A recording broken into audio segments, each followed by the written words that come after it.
আসসালামু আলাইকুম। Hello WhatsApp guys, সবাই কেমন আছেন? জানি আল্লাহর রহমতে অনেক ভালো আছেন, আমিও আল্লাহর রহমতে অনেক ভালো আছি।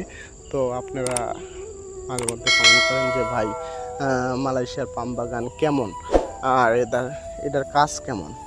আসলে ভাই আমি মূলত পাম বাগানেতে থাকি না, তো এই জন্য মানে বেশি কিছু অভিজ্ঞতা নাই।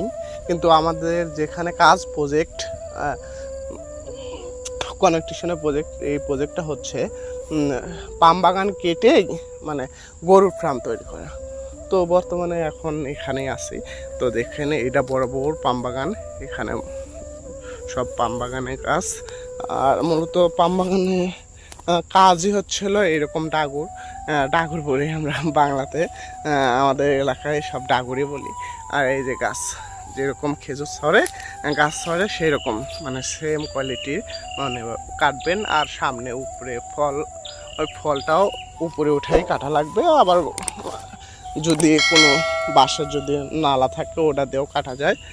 তো বরাবর মোটামুটি এখানে বরাবর মোটামুটি 1000 বিঘা সম্পত্তির উপর এই পাম বাগান করা হয়েছে। তো এগুলো সব কাটা হবে, কেটে গরুর ফার্ম তৈরি করা হবে। আর তোমরা যারা মালয়েশিয়াতে এখনো বসে আছো, কোনো কাজ কাম পাইতেছো না, তারা যদি পাম বাগানে কাজ করতে চাও মূলত, তাহলে আমার কমেন্ট বক্সে SMS দিয়ে রাখবেন, আমি কাজের ব্যবস্থা করে দিতে পারবো ইনশাআল্লাহ। তো ভাই চলেন এখন যাই আমরা কোথায় রেস্ট করি এবং কয়জন সাথে থাকি। তো চলেন দেখে আসি। তো ভাই এইটা হচ্ছে হলো রেস্টের জায়গা, এখানে বর্তমানে আমরা রেস্ট করি। আর যা আশেপাশে দেখতেছেন সব আমার কন বন্ধুরা, তো এরাও বর্তমানে কাজ করে এখানে।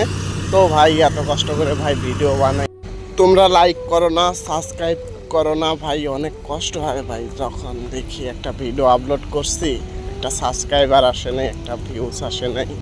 তো ভাই সবাই সাবস্ক্রাইব করে একটা লাইক একটা কমেন্ট করে পাশে থাকবেন, ধন্যবাদ।